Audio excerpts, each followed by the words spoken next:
جنت کی زندگی اور دنیا کی زندگی کو کمپیئر کیا جائے تو ایسے ہی ہے جیسے کوئی شخص انگلی ڈبوئے سمندر میں، سمندر کا پانی جو انگلی کے ساتھ لگے گا وہ دنیا کی زندگی ہے، اور سمندر انفینٹ آخرت کی زندگی ہے۔ مسلم شریف میں حدیث نہیں آتی کہ دنیا میں جس شخص نے مفلسی کی زندگی گزاری ہوگی لیکن حلال و حرام کی تمیز کی ہوگی، اللہ کا تابع فرمان رہا، اللہ تعالیٰ قیامت کے دن فرشتوں سے کہے گا ذرا ایک پھیرا اسے جنت کا لگواؤ نا۔ فرشتے اسے لے کے جنت میں جائیں گے، جب واپس آئے گا اللہ تعالیٰ پوچھے گا ہاں بھائی کوئی دنیا میں تکلیف دیکھی؟ وہ کہے گا اللہ تیری عزت کی قسم میں نے دنیا میں کوئی تکلیف نہیں دیکھی۔ جنت کا ایک پھیرا اس کی پوری زندگی کی تکلیف کو ختم کر دے گا کہ اگر مجھے یہ کچھ ملنے والا تھا تو میں نے دنیا میں کوئی تکلیف ہی نہیں دیکھی۔ پھر اللہ تعالیٰ ایک فاسق اور فاجر شخص کو جس نے دنیا میں بڑی عیاشی کی زندگی گزاری، اللہ تعالیٰ کو رسپانس نہیں کیا، دنیا کی ہر آسائش اویلیبل تھی، اللہ تعالیٰ کہے گا ذرا اسے دوزخ کا ایک پھیرا لگواؤ۔ ایک پھیرا لگے گا نا، ادھر تو کہتے ہیں خیر ایک پھیرا ہی لگے گا، ایک پھیرا بھائی وہ کتنا لمبا ہوگا، اس کو تو جسٹ تھوڑی دیر کے لیے جہنم میں لے کے جب فرشتے جائیں گے اور واپس آئے گا تو اللہ تعالیٰ پوچھے گا ہاں بھائی کوئی دنیا میں سکھ دیکھا؟ وہ کہے گا تیری عزت کی قسم میں نے کوئی سکھ نہیں دنیا میں دیکھا، حالانکہ دنیا کی ساری زندگی اس نے سکھی گزاری ہوگی۔ کیوں؟ اسے وہ تکلیف دے کے اپنا وہ سکھ بھی بھول جائے گا کہ گویا تو کچھ بھی نہیں تھا، یہ تو اگر یہ کچھ میرے ساتھ ہونا تھا تو میں نے کوئی سکھ نہیں کاٹا۔ یہ اتنا سینسٹیو ایشو ہے، لیکن ظاہر ہے اللہ تعالیٰ نے چیزوں کو امتحان کے ساتھ جوڑا ہوا ہے، پھر یہ ذہن میں رکھیے گا۔ بخاری اور مسلم دونوں میں حدیث ہے کہ اللہ تعالیٰ نے جنت کو ناگوار چیزوں سے ڈھانپ دیا ہے اور دوزخ کو، جہنم کو خوشگوار چیزوں سے ڈھانپا ہوا ہے۔ وہ پنجابی میں کہتے ہیں کڑگا لگانا، خوشگوار چیز ہوگی آپ اسی کی طرف بھاگیں گے۔ جنت ناگواری کے ساتھ ہے، اس کے ارد گرد ناگوار چیز ہے۔ گرمیوں میں فجر کی نماز جماعت سے پڑھنا ناگوار چیز ہے، نیند نہیں پوری ہوتی۔ گرمیوں میں لمبے لمبے روزے رکھنا طبیعت میں ناگوار ہے۔ سردیوں میں ٹھنڈے پانی سے کیا گرم پانی سے بھی وضو کر کے نماز پڑھنا بہرحال ایک ایفرٹ تو ہے، طبیعت میں ناگوار ہے۔ دنیا میں حلال اور حرام کی تمیز کرنا طبیعت میں ناگوار ہے، حرام سے بچنا طبیعت میں ناگوار ہے۔ تو اللہ تعالیٰ نے جنت کو ناگوار چیزوں سے ڈھانپ رکھا ہے اور جہنم کو خوشگوار چیزوں سے، یعنی ہر وہ چیز جو طبیعت کو بڑی اچھی لگتی ہے، آسانی سے مل بھی جاتی ہے اور نفس کی تسکین کا سما بھی ہے، وہ آپ کو جہنم میں لے جائے گی۔ تو دیکھ لیں، اسی کو سپورٹیو حدیث ہے جامعہ ترمذی میں، ابو داؤد کے اندر، سنن نسائی کے اندر، ابن ماجہ کے اندر، کہ جب اللہ تعالیٰ نے جنت کو پیدا کیا تو حضرت جبرائیل سے کہا کہ ایک دفعہ ذرا جنت دیکھ کر آؤ۔ جب وہ دیکھ کے آئے تو اللہ تعالیٰ فرمایا ہاں بھائی جبرائیل کیا دیکھا؟ کہ یا اللہ مجھے نہیں لگتا کوئی شخص بھی ایسا ہوگا جو اپنا تن من دھن سب کچھ نہ لگا دے اس جنت کے حصول کے لیے، یہ تو ساری جنت میں جائیں گے، یہ جگہ ہی بڑی اچھی تو نے بنائی ہے۔ اللہ تعالیٰ فرمایا رکو ذرا صبر کرو۔ ہاں، اللہ تعالیٰ نے جنت کو ناگوار چیزوں سے ڈھانپ دیا، حلال اور حرام کی تمیز، شریعت کی پابندی کی تکلیف، سب کچھ۔ مومن کو تو روزانہ مرنا پڑتا ہے، سیدھی سی بات ہے، روزانہ جینا پڑتا ہے۔ تو نبی علیہ السلام نے فرمایا صحیح مسلم کی حدیث کے دنیا مومن کے لیے قید خانہ ہے اور کافر کے لیے جنت ہے۔ جب وہ دوبارہ گئے نا اور وہ جنت تک پہنچنے کے لیے وہ تمام تکلیف دیکھی، واپس آ کے انہوں نے کہا تیری عزت کی قسم مجھے نہیں لگتا کوئی بندہ جنت میں جانے میں کامیاب ہوگا، اتنی مشکل تو نے جنت کر دی ہے۔ پھر اللہ تعالیٰ نے جہنم کی طرف بھیجا حضرت جبرائیل علیہ السلام کو، واپسی پہ پوچھا تو انہوں نے کہا تیری عزت کی قسم کوئی شخص بھول کے بھی کوئی ایسا عمل نہیں کرے گا کہ اسے یہ عذاب دیکھنا پڑے، مجھے نہیں لگتا کہ کوئی بندہ ایسا عمل کرے کہ جہنم میں جائے۔ پھر اللہ تعالیٰ نے جہنم کو خوشگوار شہوات سے ڈھانپ دیا، ہر اٹریکٹ فل چیز اس کے ساتھ ڈھانپ دیا۔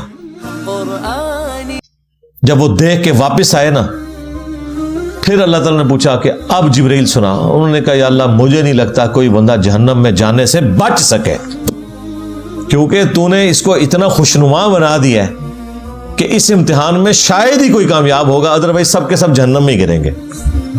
لیکن یہ حیران کن بات ہے، دنیا میں جتنے اعمال آپ کو جہنم میں لے جانے والے ہیں نا، جتنی خواہشات جہنم میں لے جانے والی ہیں، یہ ساری خواہشات جنت میں انعام کے طور پر ملنے والی ہیں. کتنی حیران کن بات ہے کہ دنیا میں یہ چیزیں جہنم میں جانے کا سبب ہے، آخرت میں جنت میں انعام میں یہ چیزیں ملنے والی ہیں. مرد کے لیے کیا سونے چاندی کے کنگن نہیں قرآن میں آیا، ریشمی لباس. یہاں تو 4 عورتوں کی اجازت، وہاں تو کتنی حوریں. ان کی تفصیلات طارق جمیل صاحب سے پوچھیں. ہر وہ چیز جو دنیا میں انسان کو ڈیویٹ کر کے جہنم تک پہنچا سکتی ہے نا، جنت میں وہی کچھ انعام مل رہا ہے. تو اس کا مطلب آپ سمجھ رہے ہیں کیا ہے؟ اس کا مطلب یہ ہے کہ دنیا میں بیسیکلی ان چیزوں سے روک کے اللہ تعالیٰ نے آپ سے ایک روزہ رکھوایا ہے جس کی افطار جنت میں ہوگی. جس طرح دنیا میں آپ حلال چیزیں چھوڑ دیتے ہیں نا روزے کی حالت میں، کیونکہ روزے کی حالت میں وہ چیزیں کھانے سے آپ کا روزہ ٹوٹ جائے گا. روزہ دار کے لیے کھانا کھانا پانی پینا حرام ہے، افطار کے بعد وہ کر سکتا ہے. تو لہٰذا دنیا میں جو آپ کو نعمتیں جن سے اللہ تعالیٰ نے روکا ہوا ہے، یا اس کے اوپر کوئی قدغن لگائی ہوئی ہے یا پابندی لگوائی ہوئی ہے، وہ جنت میں اللہ تعالیٰ نے اٹھا لینی ہے، اور وہی آپ کے لیے انعام بھی ہے. اس سے بڑا کیا انعام ہوگا کہ بخاری مسلم میں حدیث ہے، جب جنتی جنت میں داخل ہوں گے تو اللہ تعالیٰ کی طرف سے ایک فرشتہ ندا کرے گا کہ آج کے بعد تمہیں کبھی موت نہیں آئے گی، ہمیشہ زندہ رہو گے. لو جی ختم، سب سے بڑی تلوار ختم. آج کے بعد تمہیں کبھی بڑھاپا نہیں آئے گا، ہمیشہ جوان رہو گے. آج کے بعد کبھی تم بدحال نہیں ہوگے، ہمیشہ خوشحال ہی رہو گے. خوشحالی کیا ہے؟ جو آپ خواہش کریں گے وہ آپ کو ملے گا. اور چوتھی چیز فرمائی، آج کے بعد اللہ کبھی بھی تم سے ناراض نہیں ہوگا، ہمیشہ راضی رہے گا. یعنی جنت میں آپ جو مرضی کریں اللہ کی نافرمانی نہیں ہوگی. کتنی بڑی نعمت ہے. تو دنیا میں روزہ ہے اور جنت میں آخرت میں وہ کھلنے والا ہے. ہاں، یہاں جو بندے پابندی کر لیں گے، بخاری مسلم میں حدیث ہے، جنت اور جہنم کے درمیان لا کر موت کو مینڈے کی شکل میں ذبح کر دیا جائے گا. اللہ تعالیٰ پھر مبارکباد دے گا جنتیوں کو کہ جاؤ بے فکر ہو جاؤ، میں نے موت ہی ختم کر دی، میری مخلوق تھی نا، ختم کر دی. الذی خلق الموت والحیات لیبلوکم ایکم احسن عملا. اللہ نے زندگی اور موت کو اس لیے پیدا کیا تاکہ تمہاری جانچ کرے.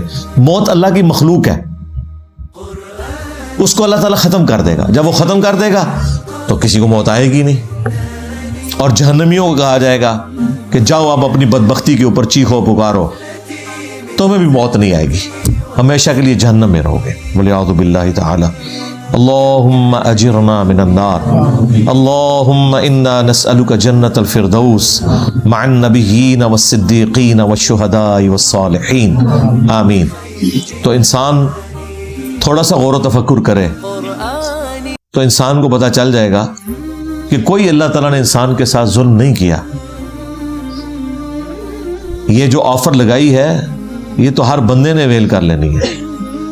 لہذا وہ بات شروع ہوئی تھی سورہ الاحزاب کی اس آیت سے کہ انسان ظالم تھا، جاہل تھا، اس نے انڈر ایسٹیمیٹ کیا، لیکن جب کامیاب ہو جائے گا پھر اسے کہا جائے گا بھائی مبارک ہو، فرشتے جنت کے دروازوں پہ استقبال کر رہے ہوں گے.